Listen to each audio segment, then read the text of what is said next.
Bismillahirrahmanirrahim. Assalamualaikum warahmatullahi wabarakatuh.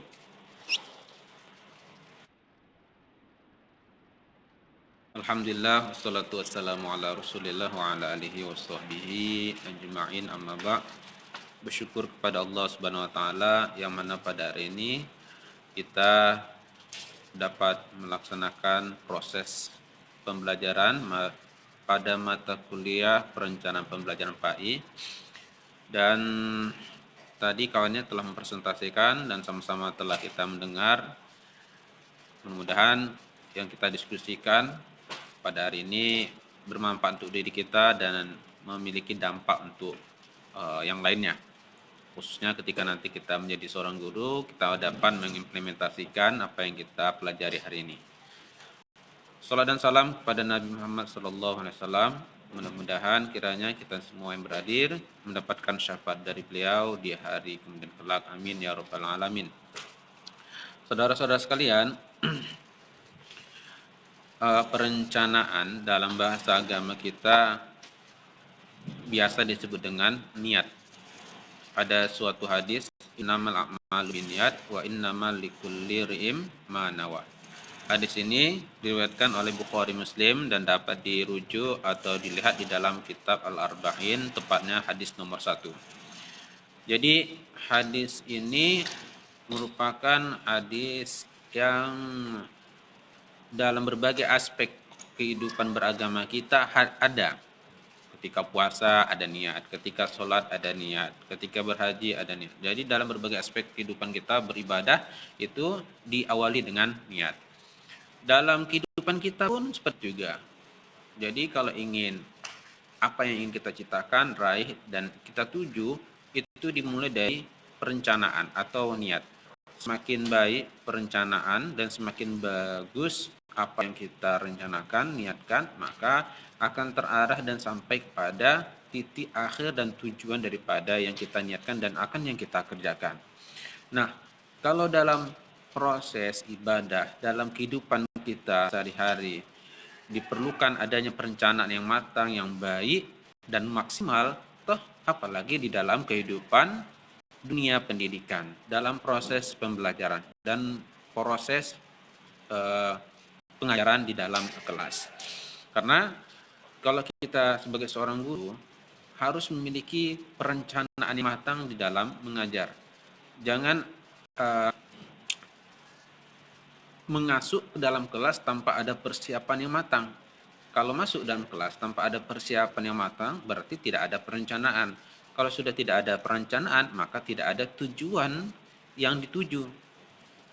Nah, kenapa? Begitu masuk dalam kelas baru tahu dia apa yang mau diajarkan. Bahkan nanya dia lagi sama anak-anaknya kan. Nah, kita hari ini belajar apa nih? Padahal dia menanya itu bukan karena untuk mengevaluasi anak-anak, belum tahu dia apa yang akan diajarkan. Jadi sedemikianlah pentingnya, urgensinya perencanaan itu. Oleh karena itu, kita harus mempersiapkan diri secara matang, secara maksimal sebelum masuk ke dalam kelas, sebelum kita mau melakukan proses pembelajaran. Oleh karena itu, perencanaan itu harus matang dari sisi administrasi dan juga harus matang dari personal kita sebagai seorang guru. Apa yang kita rencanakan itu dituangkan di dalam administrasi kita. Contohnya, minimal kalau kita ngajar, kita menggunakan dan sudah memiliki namanya RPP. Jadi dalam RPP itu sudah dituangkan perencanaan apa yang akan kita lakukan di dalam kelas. Umpamanya di hari Senin tanggal 17 Oktober 2000 ini tahun 2026. Jadi kita udah persiapkan kapan mengawali proses pembelajaran inti kayak mana dan ketika proses mengakhiri itu seperti apa, itu sudah tergambar semua. Nah, jadi kalau seperti ini kita lakukan, maka kita sudah enak mengajar kepada anak. Anak-anak pun terarah. Apa yang didengarnya itu terarah. Jadi persiapan itu, perencanaan itu dimulai dari secara administrasi. Apa yang kita niatkan kita tuliskan dalam minimal RPP. Yang kedua, perencanaan itu harus maksimal dari diri kita sendiri. Jadi dua-duanya harus ada. Jadi ada orang yang memiliki perencanaan yang matang dalam mengajar, dalam proses pembelajaran dan pengajaran di dalam kelas, tapi secara administrasi dia tak memiliki perencanaan yang tertulis. Sedangkan sekolah, lembaga pendidikan kita kadang menuntut itu. Apalagi pengawas datang ya kan. Kalau sudah pengawas datang baru sibuk menyiapkan semua. Yang belum ada pun bisa diadakan. Yang ada di lembaga bisa dikeluarkan. Kenapa? Karena ada pengawas yang akan mengintegrasi terkait persiapan mengajar seorang guru. Jadi ada pengawas atau tidak ada pengawas, ada orang dari dinas atau tidak, atau dari pihak kemenang ada atau tidak, mengawasi, mempertanyakan, tetaplah kita persiapkan RPP sebagai rencana kita di dalam mengajar di dalam kelas. Kemudian diri kita harus maksimal juga dalam merencanakan segala sesuatu. Oleh karena itu, kita sebagai seorang mahasiswa, kita sebagai seorang guru nantinya ketika Anda sudah menjadi alumni, jangan pernah berhenti belajar. Aku kan udah S1, aku kan sudah diwisuda. Jadi kalau sudah S1 dan sudah diwisuda, maka berhenti belajar? Tidak. Jadi proses belajar kita tuh tetap berlanjut sepanjang hayat. Jadi ketika kita sudah menjadi guru, jangan pernah berhenti belajar dan teruslah mengupdate diri dan mengupgrade ilmu kita. Kenapa? Jangan pernah pula kita mengajar kan segala sesuatu itu 5, 10, 15 dan 20 tahun yang lalu, itu pula kita ajarkan kepada anak-anak 5, 10, 15 dan 20 tahun ke depan. Nah, sehingga apa? Persoalan-persoalan, kan kita ini guru agama kan, pendidikan agama Islam. Tahulah namanya hukum, persoalan agama kan terus update. Umpamanya mengajarkan tentang zakat. Kalau zakat itu kalau di dalam kitab ataupun di dalam buku-buku itu kan kalau kewajiban zakat fitrah itu kan dibayar di bulan suci Ramadan. Ya kan Raina, Saswani, Anjani, Tri. Nah, zakat fitrah dibayar di bulan suci Ramadan. Berapa ukuran dikeluarkan beras? Ada yang tahu? Berapa ukuran beras yang dikeluarkan untuk bayar zakat fitrah?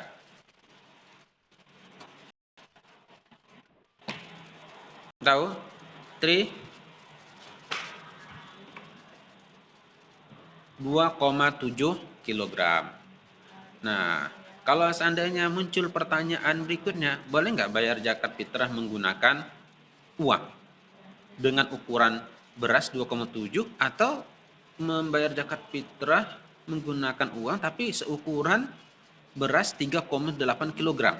Nah, mana yang benar? Kalau seandainya boleh membayar zakat fitrah menggunakan beras, boleh dengan ukuran 2,7 atau dengan ukuran 3,8. Nah, itu kan secara umum sepengetahuan saya tidak ada itu di buku. Karena hukum ini yang baru saya sampaikan ini itu baru ada kemudian. Nah, kita sebagai seorang guru agama, kita harus melek terhadap perkembangan ilmu. Apakah itu dari buku, dari kitab, dari fatwa-fatwa ulama yang dikeluarkan oleh orang yang kompeten. Nah, itu harus kita update.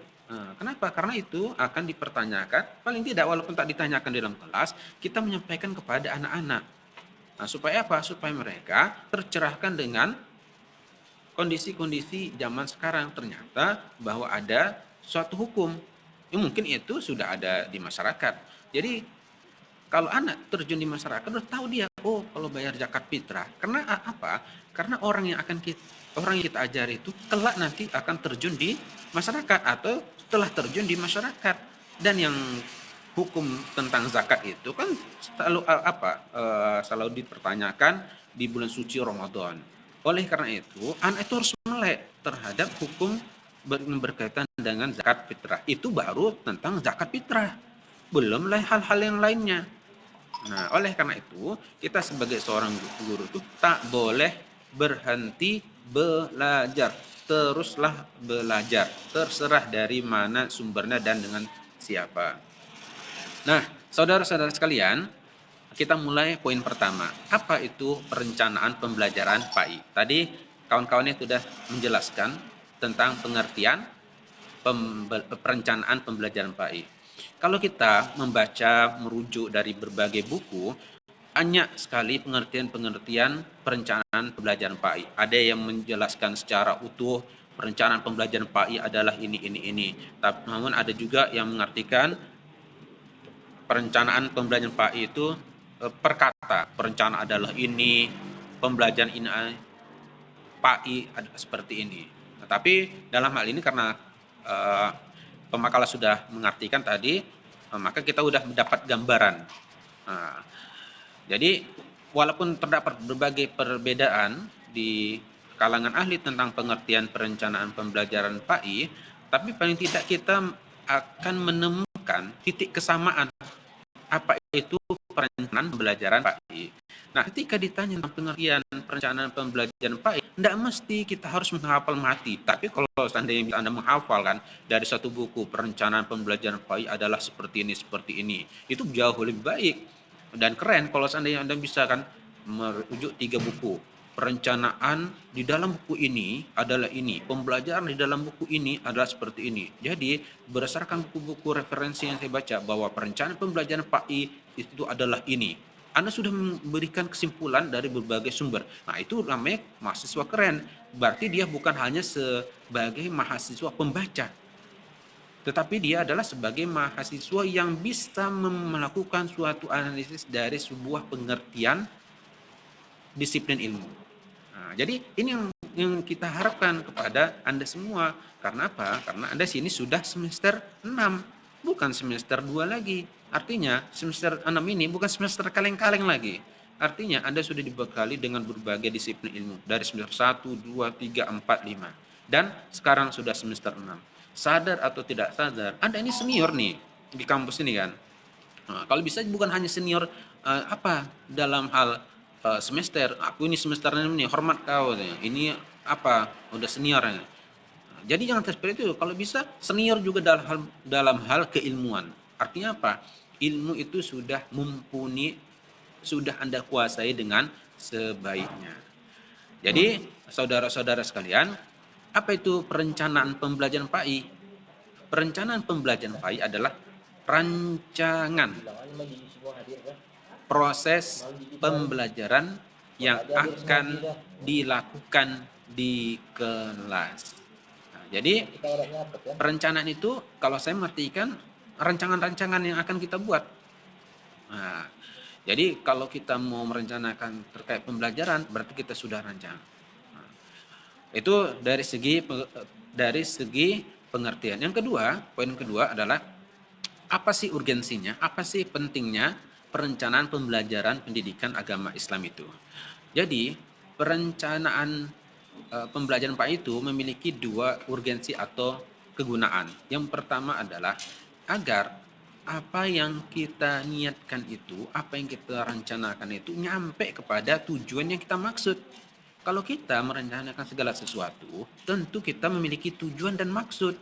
Nah, dengan adanya rencana yang baik, rencana yang maksimal ini, semakin baik, semakin maksimal rencana yang kita buat, maka semakin baiklah kita peluang untuk memperoleh tujuan daripada yang kita rencanakan. Sebaliknya, semakin buruk tidak maksimal dari apa yang kita rencanakan, maka peluangnya untuk mendapatkan yang kita maksud dan yang kita tuju itu akan semakin besar kemungkinan sulit untuk diperoleh. Kalau diperoleh pun memerlukan waktu yang lama. Jadi rencana ini ada erat kaitannya dengan efektif dan keefisienan untuk memperoleh segala sesuatunya. Jadi dalam hal mengajar begitu, kalau semakin baik Anda merencanakannya, maka akan semakin mudah maksud dan tujuan yang telah kita buat. Yang kedua, apa sih pentingnya, urgensinya perencanaan pembelajaran PAI? Karena pengertian daripada perencanaan pembelajaran PAI itu adalah rancangan-rancangan, maka dengan adanya perencanaan pembelajaran PAI itu, urgensinya adalah agar kita dapat memulai langkah-langkah step by step sesuai dengan apa yang telah kita rencanakan. Jadi kalau sesuatu sudah kita rencanakan, kita tahu kapan kita bergerak dari titik start, kapan kita berakhir di garis finish.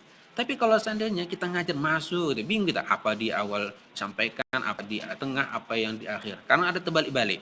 Bahkan ada kadang sudah menutup ya. Anak-anak sekalian, alhamdulillah jam udah sekian, udah menunjukkan jam sekian, maka ibu sudahi untuk mengakhiri dari proses pembelajaran kita hari ini pada mata pelajaran ini deh. Tapi nggak habis-habis.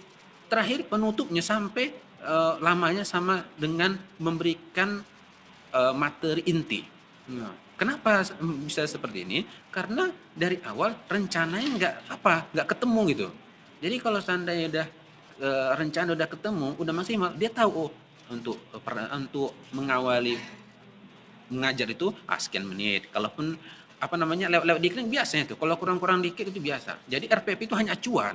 Jadi nggak mesti seperti yang ada di dalam RPP itu seperti itu waktunya. Jadi yang namanya di lapangan kan banyak hal yang terjadi. Oleh karena itu RPP itu bisa bersifat elastis dan bisa diperbaharui. Nah, dan itu menjadi catatan. Oh, ternyata RPP yang kubuat untuk hari ini ternyata ada sesuatu yang bermasalah, ada sesuatu yang perlu direvisi. Nanti ke depannya kita revisi. Nah, inilah contoh sosok guru yang baik itu. Itu dia urgensi atau pentingnya perencanaan pembelajaran PAI. Poin yang ketiga adalah bagaimana sih karakteristik perencanaan pembelajaran PAI. Karakteristik perencanaan pembelajaran PAI itu yang pertama adalah sistematis. Arti sistematis itu adalah urut dia, bergerak dari satu titik ke titik yang lain, nggak jejak, nggak melompat gitu. Jadi bergerak itu dari mengawali inti hingga akhir. Itulah daripada karakteristik perencanaan pembelajaran PAI. Jadi dengan adanya perencanaan yang baik itu, dia bergerak dari satu tahapan menuju tahapan yang lainnya. Nggak mungkin dia bisa masuk langsung ke inti sedangkan dia tidak ada mengawali. Berarti dia harus memulai dulu baru masuk kepada inti, lalu diakhiri dengan evaluasi. Karakteristik yang kedua adalah bersifat fleksibel, bukan pilek ya, atau plek-plek. Fleksibel ini perencanaan itu bisa berubah sesuai dengan kondisi ketika kita mengajar. RPP yang kita buat, silabus yang kita buat bisa saja berubah. Oleh karena itu, RPP, silabus, dan apapun namanya secara administrasi yang telah kita buat itu bisa saja berubah dan kita evaluasi ke depannya menjadi lebih baik. Dan karakteristik perencanaan pembelajaran yang terakhir adalah adanya evaluasi. Jadi hidup ini kadang ada yang kita rencanakan, ada yang kadang nyampe, ada yang enggak, ada yang nyampe tapi lama, ada yang nyampe tapi cepat. Nah, ini menjadi evaluasi bagi kita semua. Di mana sih salahnya? Kalau seandainya yang kita rencanakan itu lama nyampenya. Nah, kalau seandainya yang kita rencanakan itu sesuai dengan yang kita harapkan, ini bisa menjadi tolok ukur kita bagaimana hal yang kita akan rencanakan itu bisa kita raih dengan cara yang sama. Nah, itu dia ya, terkait 3 poin penting yang saya sampaikan. Yang pertama tadi pengertian perencanaan pembelajaran PAI, yang kedua adalah urgensinya, yang ketiga adalah karakteristiknya. Kalau pengertiannya, perencanaan pembelajaran PAI itu adalah rancangan proses pembelajaran yang akan dilakukan di kelas. Yang kedua adalah terkait urgensinya ada 2. Yang pertama supaya tujuan yang kita maksud itu dapat diraih dengan atau kita realisasikan dengan mudah. Yang kedua adalah agar kita dapat melakukan kegiatan proses pembelajaran, mengawali dan juga mengakhiri dengan baik. Yang ketiga itu adalah tentang karakteristiknya itu sistematis, fleksibel, dan juga evaluasi. Demikian yang dapat saya sampaikan. Kira-kira ada yang didiskusikan, apakah itu dengan pemakalah atau terkait apa yang telah saya sampaikan. Saya kembali kepada pemakalah.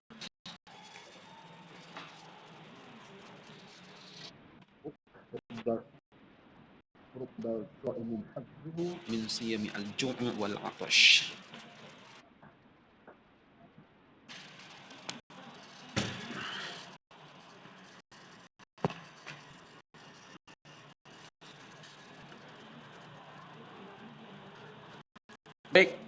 Baik, kalau seandainya memang tidak ada, kita akhiri proses perkuliahan kita pada hari ini. Mudah-mudahan bermanfaat. Assalamualaikum warahmatullahi wabarakatuh.